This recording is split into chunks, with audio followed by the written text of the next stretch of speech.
kita harus pisahkan antara peristiwa menikahnya dengan peristiwa pencatatannya. Pencatatan itu memang tugasnya negara, nggak bisa dihilangkan begitu ya.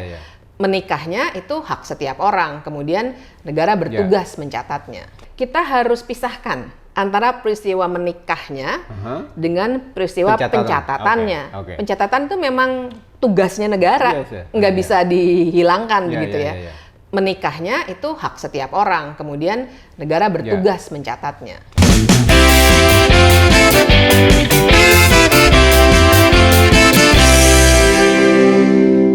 Halo pemirsa, kita ketemu lagi di RGTV. Nah, episode kali ini kita akan ngomongin tentang sesuatu yang lagi rame, lagi viral karena menyangkut hajat hidup orang banyak secara personal, yaitu pernikahan beda agama.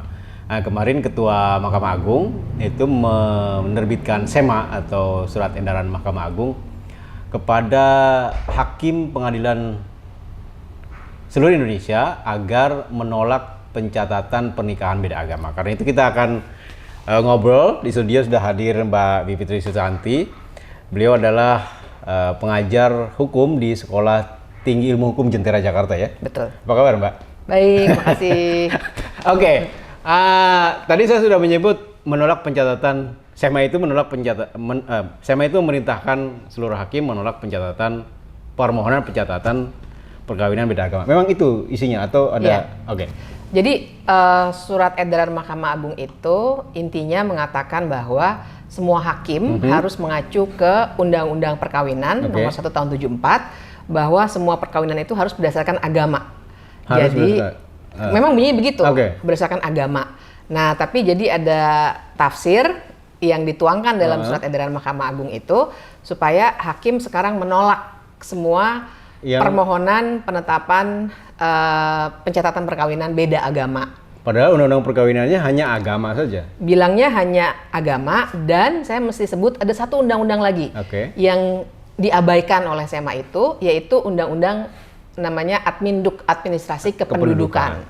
Yang tahun mengatakan 2006. Nah, yang mengatakan bahwa kan Adminduk itu semua peristiwa dalam kehidupan warga negara itu harus dicatatkan. Itu tugas negara memang. Nah, salah satunya adalah pencatatan perkawinan. Nah, di undang-undang itu dikatakan bahwa pencatatan perkawinan beda agama itu bisa melalui penetapan pengadilan. Oh, jadi SEMA ini mencegat undang-undang dong ya? Menurut saya begitu. SEMA ini mencegat undang-undang dalam bahasa sehari-harinya. Tapi dalam bahasa hukumnya sebenarnya bertentangan dengan undang-undang itu. Atau apa? Melampaui kewenangan undang-undang. Iya, jadi kan SEMA ini yang harus diluruskan nih. SEMA ini kan sebenarnya bukan peraturan. Bukan loh. Jadi dia itu cuma surat edaran dan hanya berlakunya untuk hakim. Tapi hakim boleh tidak melaksanakan? Hakim jadinya harus melaksanakan karena memang bosnya mereka ya. Karena ini bosnya. Jadi mau nggak mau hakim harus melaksanakan. Tapi artinya dia seharusnya nggak boleh bertentangan dengan undang-undang. Levelnya jauh di atas. Cuma memang SEMA ini jadi efektif karena untuk hakim kan. Jadi kalau ada orang yang sekarang, jadi setelah dikeluarkannya SEMA itu ingin mengajukan permohonan pencatatan, kata SEMA itu tolak semua. Padahal dulu dari tahun 1986 itu ada jurisprudensi Mahkamah Agung yang bilang bahwa pencatatan itu kalau beda agama itu diperbolehkan. Dan menurut saya itu betul karena begini, kita harus pisahkan antara peristiwa menikahnya dengan peristiwa pencatatannya. Pencatatan itu memang tugasnya negara, nggak bisa dihilangkan begitu ya. Menikahnya itu hak setiap orang, kemudian negara bertugas mencatatnya. Kan begitu harusnya. Artinya kalau saya misalnya menikah dengan istri saya yang beda agama, saya bisa juga tidak meminta pencatatan. Bisa juga, tapi kan akibatnya pernikahan saya tetap sah kan? Pernikahan sah di mata agama. Kalau agamanya memang mengakui tapi dia tidak sah di hadapan hukum negara. Apa konsekuensinya? Konsekuensinya pertama, anaknya dianggap tidak lahir dari perkawinan yang sah. Menurut negara? Menurut negara. Jadi nanti secara praktis tuh nanti dalam akta kelahirannya itu hanya nama ibunya yang ditulis.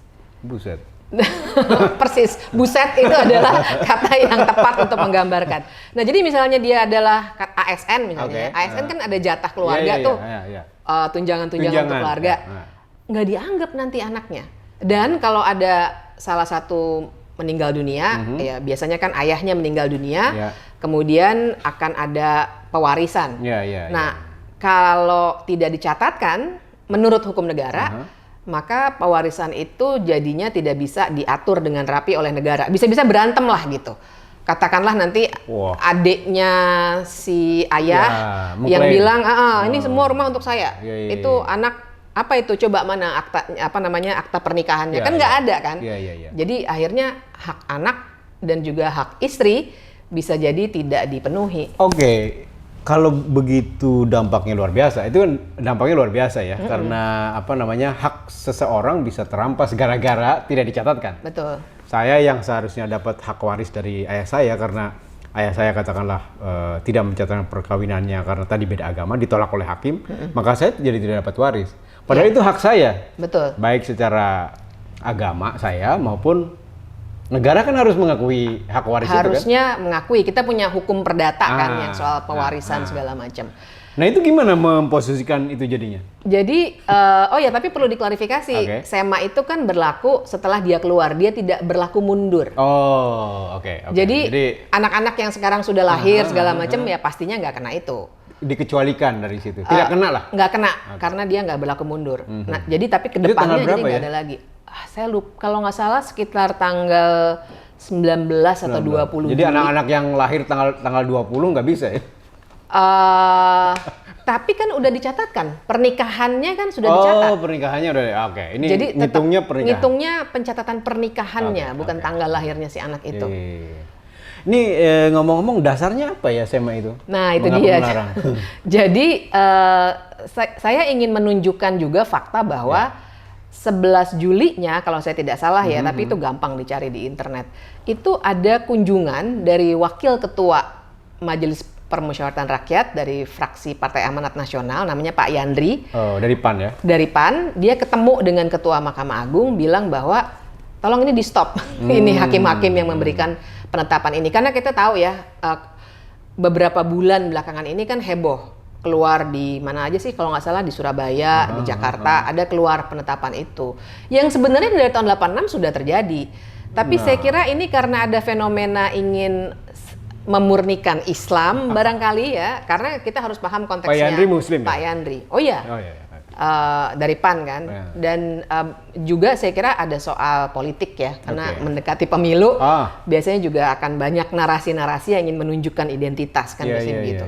Nah, saya punya dugaan tuh seperti itu. Tapi waktu saya diskusi dengan salah satu anggota MUI, dia katakan ini sudah lama pembahasannya. Katanya begitu.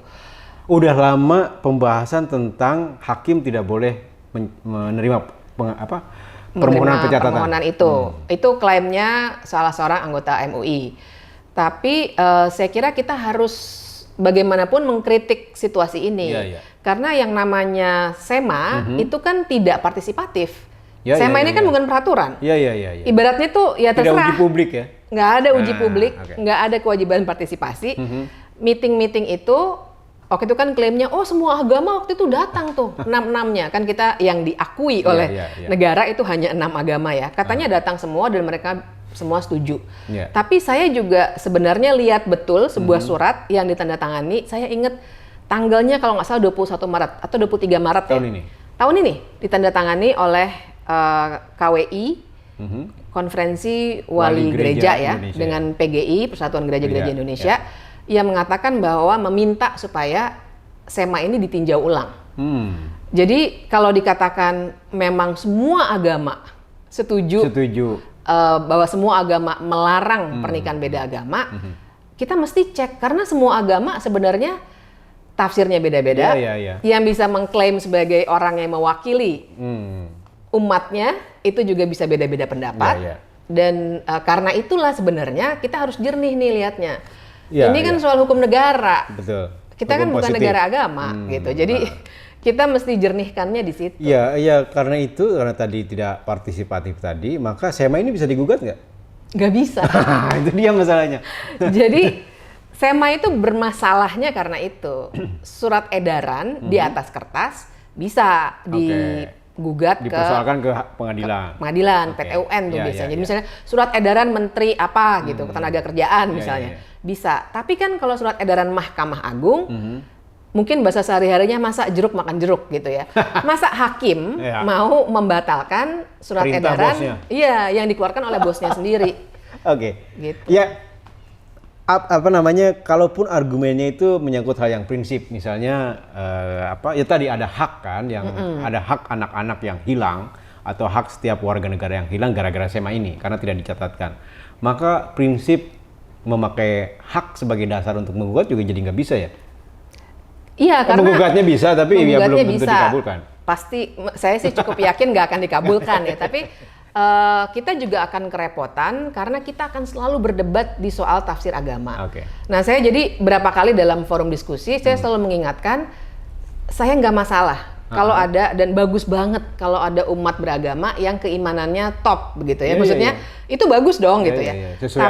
Sesuai ajaran, mengikuti, kalau memang nggak boleh beda agama ya ikuti begitu, cari pacarnya yang seagama gitu. Itu bagus aja. Tapi kan cinta tidak bisa memilih, Mbak. Itu dia. Ya, dan hukum negara nggak boleh masuk ke situ. Nah, makanya gitu. kita jatuh cinta pada seseorang lalu ditanya, kamu agamanya apa? Terus begitu beda agama karena takut tidak dicatatkan, lalu kita pisah aja ya karena beda agama. Itu udah sering terjadi loh. Sering loh, saya sering sekali dengar gitu yang udahlah kita nggak usah terusin deh karena kita beda agama. Padahal agama seharusnya menyatukan ya. Katanya sih begitu.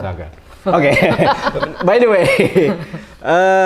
kalau kita ngomong hukum positif ya. Memang tafsir atau ajaran dari agama bisa menjadi dasar hukum. Menurut saya seharusnya nggak boleh. Harusnya nggak boleh, karena kita bukan negara agama. Ya. Kalaupun di banyak negara lain, Amerika Serikat, negara-negara Eropa, tapi kalaupun kita mau anti gitu ya dengan Barat, Turki misalnya. Ini kan kita banyak sekali nih orang yang mengacunya kepada Turki gitu. Turki kan juga negara sekuler ya. Nah, dia juga memisahkan tuh kalau menikah berdasarkan agama dengan menikah menurut negara. Jadi yang bisa dicatatkan yang negara gitu. Kalau orang mau ngambil jalur agama, ya bagus sekali dan memang kebanyakan begitu. Tapi artinya negara nggak boleh mengatakan bahwa semua agama yang ada di negara ini pokoknya harus mengikuti pola pikir hukum Islam, gitu.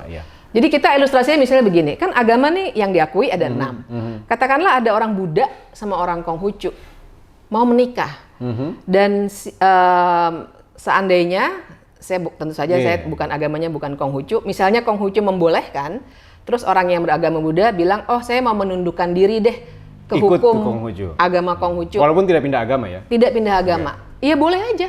Tinggal nanti dicatatkan. Jadi pencatatannya Konghucu, padahal agamanya tetap Buddha. Iya. Nah itu kan jadi memicu hipokrisi ya? Betul. Itu menurut saya memang SEMA ini menimbulkan masalah sosial baru. Iya, benar. Kan namanya peraturan tuh harusnya memecahkan masalah. Kalau ini dia akan menimbulkan masalah sosial baru karena pilihannya tinggal 2 nih. Orang yang punya uang, dia tinggal keluar negeri aja. Terus dia balik ke sini mencatatkan pernikahannya. Karena menurut Undang-Undang Administrasi Kependudukan juga harus dicatat oleh negara. Tapi kan nggak semua orang punya uang keluar negeri. Alternatif keduanya, dia menundukkan diri. Menundukkan dirinya bisa secara sukarela, kemudian kalau agama pasangannya membolehkan, bisa gitu ya. Tapi kalau akhirnya jadi pada pindah agama, nah itu dia. Gimana?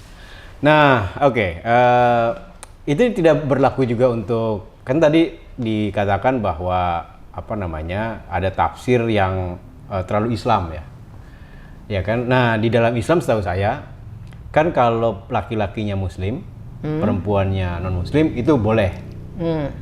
Tapi yang tidak boleh adalah perempuannya Muslim, laki-lakinya non Muslim.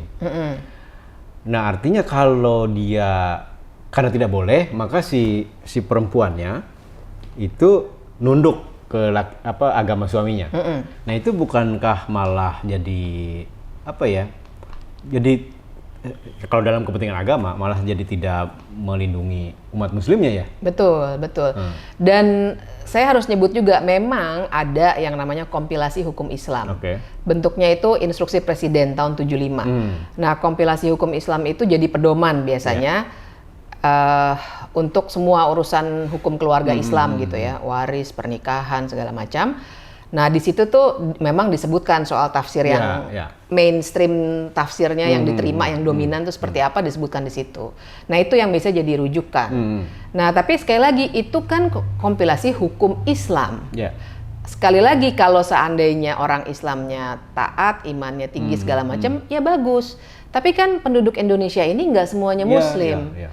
Ya itu tadi bisa ada orang Kristen dengan orang Buddha, orang Konghucu dengan orang Katolik dan seterusnya. Nggak bisa pakai cara berpikirnya hukum Islam. Dan yang korban pertama akibat dari aturan tadi itu adalah pasti perempuan kan? Betul. Karena dia menjadi tidak terlindungi. Tadi yang saya contohkan itu perempuan yang Muslim itu menjadi tidak terlindungi kan? Tidak terlindungi dan sebenarnya haknya. Iya, hak dia sebagai pasangan dalam suatu pernikahan. Jadi gini, Undang-Undang Perkawinan 174 itu juga dulu dibuat sebenarnya ada keinginan untuk melindungi hak-hak perempuan. Salah tujuannya.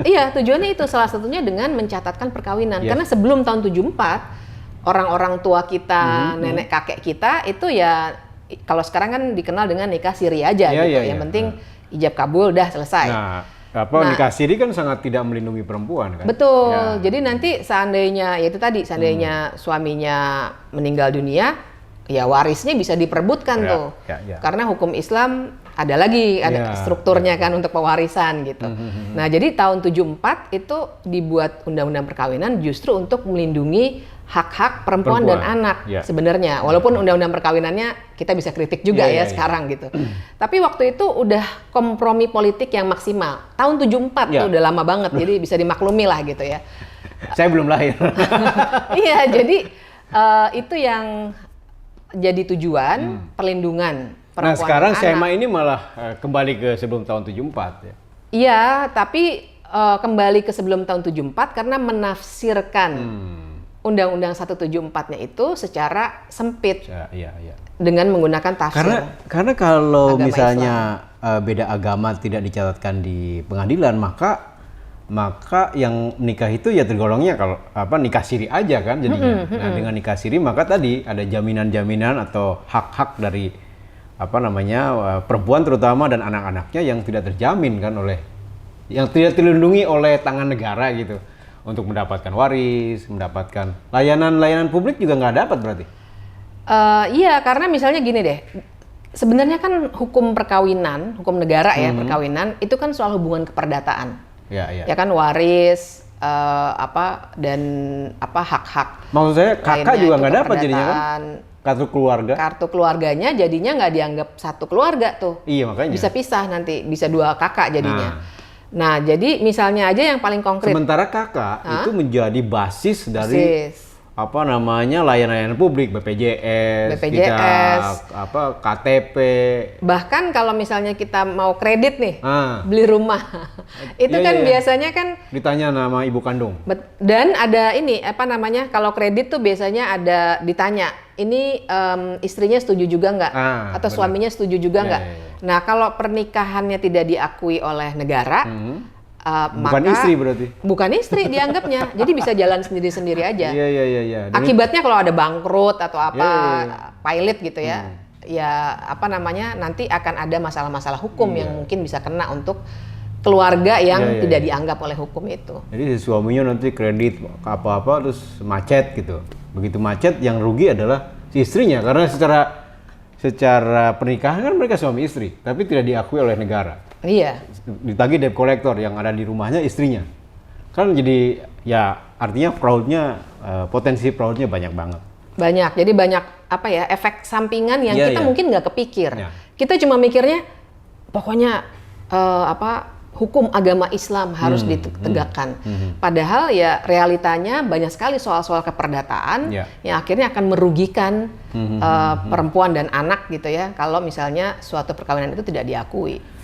Kalau dari tinjauan hukum saya bukan ahli hukum, tapi kan satu menikah itu hak ya kan? Mencatatkan itu kan kewajiban negara. Kewajiban negara, betul. Nah, dengan adanya peraturan teknis seperti SEMA atau katakanlah ya undang-undang dan seterusnya, itu bagaimana menjembataninya dari prinsip atau filosofi hukum itu? Nah, itu yang menurut saya sih SEMA ini harus dicabut dulu gitu ya. Karena nggak boleh hilang tuh tugas negara. Ya. Jadi kalau kita apapun, menurut saya hukum itu kan soal hak sebenarnya ya. Hukum itu soal hak. Dan bagaimanapun ketika ada hak dari warga, maka duty bearer-nya, pengemban tugas memenuhi hak adalah negara. Jadi negara bagaimanapun harus melindungi hak itu. Nah, caranya adalah dengan sesederhana mencatatkan pernikahan. Nah, itu yang nggak boleh hilang harusnya. Dan SEMA ini menghilangkan aspek hak pencatatan tadi itu. Ya, soal apa namanya, satu soal cinta juga tidak bisa memilih, kemudian ini soal perasaan dan seterusnya. Maka di negara yang hukumnya terlalu ikut campur secara personal tadi itu, maka mekanisme apa yang bisa kita lakukan sebagai warga negara yang sah secara hukum agar bisa mengoreksi ini? Kita harus minta ke ketua MA untuk mencabut sih. Iya. Dasarnya sebenarnya kuat sekali, karena itu tadi Undang-Undang Administrasi Kependudukan mewajibkan negara mencatat. Pasal 35 tuh saya ingat sekali karena lagi sering dibahas. Apapun agamanya kan? Apapun agamanya harus dicatat. Justru mau dibikin rapi oleh Undang-Undang Administrasi Kependudukan dengan minta penetapan pengadilan. Iya. Dan itu bagus menurut saya. Jadi itu yang pertama tuh. Tapi kalau misalnya sekarang nih, katakanlah dalam situasi SEMA-nya masih ada dan seterusnya, bagaimana caranya? Itu tadi ya, yang pertama menikah di luar negeri, tentu saja itu bukan opsi yang baik karena diskriminatif dong. Memangnya semua orang bisa punya uang ke luar negeri. Tapi yang kedua, penundukan diri tadi. Jadi yang saya lihat, yang saya sudah lihat, saya nggak tahu agama lain ya, tapi yang saya sudah lihat kan tadi PGI sama KWI. Misalnya dia bilang, oh ya nggak apa-apa, kalau ada yang mau menundukkan diri, nggak usah pindah agama dulu, menikah di gereja kami, boleh, kami akan mencatatkan ke catatan sipil. Itu sebenarnya bisa dilakukan. Nah, tapi kan itu juga apa ya, solusi yang bukan solusi kan? Betul. Artinya ada tanda kutip akal-akalan. Betul. Artinya dengan adanya SEMA yang melarang pencatatan itu akan makin banyak orang yang mengakal-akali kan? Nah, kalau orang yang mengakal-akali ya tentu tidak melanggar hukum, karena namanya juga akal-akalan kan. Nah, dengan begitu maka si negara secara tinjauan secara hukum itu kan menginginkan semua warga negara yang seragam kan? Betul, itu dia. Jadi warga negara menikahlah dengan sesama agamamu gitu supaya kami akui. Kalau tidak sesama agamamu maka kami tidak akui. Maka itu kan tidak adil sekali lagi. Tidak adil bagi setiap orang. Nah, maksud saya gini, walaupun itu SEMA, adakah jalan keluar dari yang sesuai hukum, misalnya ke Mahkamah Konstitusi kah, atau apa? Nggak ada. Karena bentuknya SEMA. Jadi SEMA itu memang sementara Mahkamah Konstitusi mengadili undang-undang saja. Iya, Mahkamah Konstitusi hanya mengadili undang-undang. Kalau mengadilinya peraturan perundang-undangan di bawah undang-undang ke Mahkamah Agung, tapi ini bahkan bukan peraturan, ini surat edaran. Itu jadi jauh lebih rendah lagi. Jauh lebih rendah.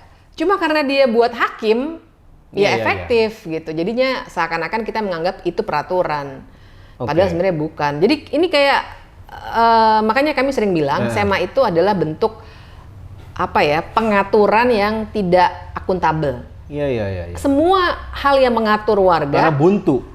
Betul, nggak boleh buntu. Harus bisa dicek oleh warga sendiri. SEMA ini nggak bisa. Ya, itu prinsip demokrasi. Demokrasi kan salah satunya kan supremasi hukum ya. Nah, kalau hukumnya jadi supremasi dan tidak bisa dicek ya bukan demokrasi lagi. Betul. Artinya ini kan satu fondasi atau sangat mendasar dari praktik demokrasi Indonesia. Memakai hukum yang tidak bisa dikoreksi gitu. Nah, maksud saya ya kan harusnya ada jalan lain gitu. Tapi nggak ada. Nggak ada. Makanya ini saya kira penting sekali untuk dibicarakan. Iya. Karena kalau pola mensemakan sesuatu yang ingin dipaksakan secara politik. Menurut saya ini dipaksakan secara politik.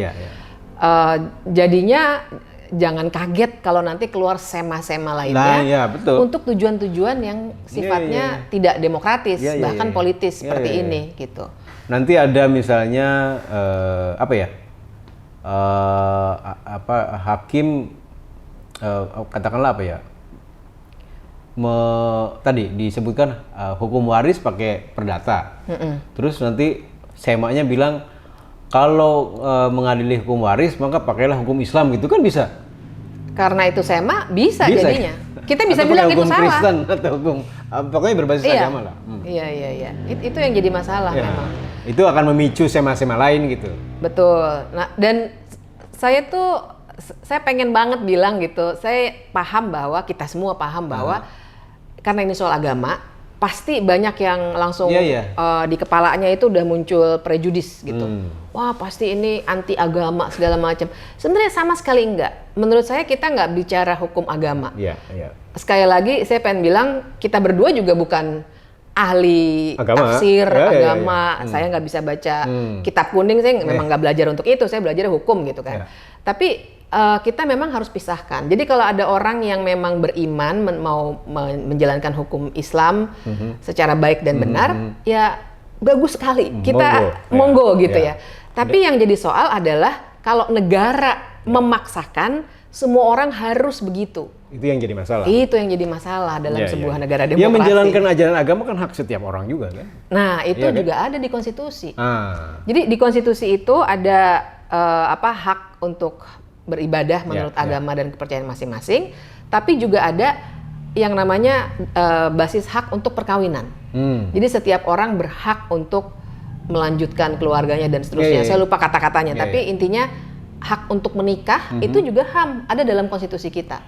Nah, dua-duanya itu harusnya diseimbangkan dan negara yang harus memenuhi dan melindungi hak-hak dan itu. Dan konstitusi kita menyatakan bahwa menikah adalah hak, itu tidak berdasarkan pemenuhan hak itu harus seagama kan? Oh, nggak ada dalam konstitusi, nggak ada prinsip itu kan? Betul. Nah, ya artinya kalau itu sema ini dampaknya adalah karena tadi cinta tidak bisa memilih, kemudian kita menikah itu adalah hak, kemudian ketika itu dilarang dicatatkan maka negara itu melanggar hak asasi tiap orang. Iya, dia akhirnya melanggar hak. Dan itu yang apa hukumannya bagi negara yang melanggar hak? Ya, persoalannya kan kalau pelanggaran HAM tuh jadinya kita harus berbicara di level yang berbeda ya. Karena dia nggak kayak pidana, jadi ada penjara atau apa yang nggak ada. Cuma kan ya berarti sebenarnya dia menurut saya sih SEMA ini bahkan sudah melanggar konstitusi ketika melarang hakim untuk menerima pencatatan itu. Iya. Dan si hakim sekali lagi tidak bisa menolak ya. Maksud saya gini, ya ada hakim yang pinter lah gitu misalnya. Dia belajar tentang hak asasi manusia, dia belajar tentang prinsip-prinsip hukum. Ya pasti belajar itu ya hakim. Pasti. Tapi ada pendidikannya sendiri itu.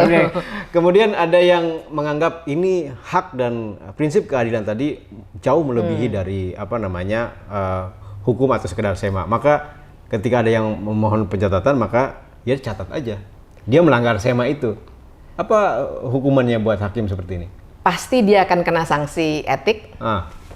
Pasti, kan ada badan pengawas Mahkamah Agung juga ya, ada komisi yudisial, tapi biasanya pasti itu internal sekali ya pelanggaran SEMA. Dan penetapannya juga bisa dikoreksi oleh pengadilan di atasnya. Jadi nggak boleh bandel juga. Kalau penetapan memang beda ya, penetapan itu kan nggak kayak putusan biasa. Dia itu bisa saja dikoreksi oleh Mahkamah Agung. Tapi ya itu jadi mutlak berlaku akhirnya. Seharusnya kan nggak boleh ya ada hukum yang mutlak gitu. Nggak boleh. Iya kan? Nggak boleh. Nah, dengan cara begitu maka MA jadi pemegang hukum yang mutlak. Iya, MA pun kan seharusnya makanya ada upaya hukum tuh kita kenalnya kan. Kalau putusan itu putusan tingkat pertama, terus banding, terus kasasi gitu. Nah, harusnya dengan cara itu dan khusus mengenai SEMA ini. Jadi ada kawan-kawan yang berpendapat begini, SEMA itu diperlukan Karena selama ini hakim nggak pernah dapat panduan tentang mana yang harus diterima, mana yang tidak. Ada teman-teman yang berpendapat begitu. Ya, itu harusnya semanya sebaliknya dong kalau prinsipnya keadilan. Hakim dengan sema ini terimalah kalau ada pencatatan perkawinan beda agama. Iya. Mestinya kan begitu. Begitu. Atau misalnya kalau misalnya katakanlah mau strict nih, MUI kan ini yang sangat vokal MUI ya. MUI mau bilang pokoknya untuk orang Islam nggak boleh misalnya mau begitu. Pun kalau mau begitu, ya bilang untuk yang Islam kalau begini-begini menurut kompilasi hukum Islam tidak boleh. Tapi yang non-Islam, misalnya gitu ya. Misalnya. Hanya berlaku untuk umat Muslim saja. Ya. Tidak berlaku buat agama lain. Betul. Harusnya kalaupun mau ada panduan untuk hakim, buatlah seperti itu yang juga adil buat semua warga negara Indonesia. Karena ini ditarik ke yang general, maka jika ada orang yang menikah antara seorang Buddha dan Hindu juga tidak boleh dicatat kan? Jadinya nggak boleh dicatat. Nah itu dia. Jadi itu yang nggak adil. Itu yang nggak adil. Cuma ya itu tadi waktu saya diskusi sama orang Mahkamah Agung, mereka bilang, oh kami udah rapat, semua agama memang begini peraturannya. Tapi ternyata ada pernyataan KWI sama PGI. Ya, dan saya kira bahkan kalau kita cek mungkin ke agama-agama lain, jangan-jangan kita akan dapat pandangan yang serupa. Sebenarnya mereka nggak melarang. Secara ajaran agama mereka kan. Iya, dan kita bisa berdebat 3 hari 3 malam soal itu. Tapi makanya poin saya selalu bilang, tunggu. Ini kita bukan berdebat agama. Kita berdebat hukum. Debatnya udah 18 abad. Iya. Jadi pisahkan aja. Hukum negara ya harus mencatatkan. Intinya itu aja. Masalah agama Islam begini, agama Buddha begini, silakan diselesaikan menurut agama masing-masing. Gitu. Ya karena itu semanya mestinya isinya berkebalikan. Betul. Para hakim terimalah jika ada permohonan pencatatan pernikahan yang beda agama, apapun agamanya. Tapi kalau beda agama, tolong dicatat karena ini kewajiban negara. Harusnya kan begitu semanya. Harusnya begitu. Dan dulu sebenarnya pernah ada. Jadi begitu isinya. Jadi bukan sema. Jadi pernah ada surat karena waktu Undang-Undang Adminduk keluar, Kementerian Dalam Negeri. Jadi kan administrasi kependudukan itu salah satu direktorat jenderal di Kementerian Dalam Negeri. Mereka bersurat kepada Mahkamah Agung supaya ini dilaksanakan. Kemudian Mahkamah Agung merespon suratnya, tapi bukan sema. Jadi saya punya tuh di file saya yang intinya bilang iya ini memang harus dilaksanakan. Udah pernah ada. Tahunnya saya agak lupa tuh, mungkin agak-agak dekat dengan Undang-Undang Adminduknya ya. Tapi tiba-tiba sekarang diputarbalikkan yang menurut saya lebih karena alasan yang sifatnya politis. Ya sekali lagi pembahasan ini tentu saja tidak berangkat dari satu agama ya, karena kita bukan ahli agama. Ini berangkat dari prinsip-prinsip keadilan, prinsip-prinsip hukum, dan prinsip-prinsip kesetaraan. Sehingga begitulah, semoga menjadi pengetahuan dan memperjelas apa yang seharusnya kita lakukan di Indonesia. Sampai ketemu di episode berikutnya.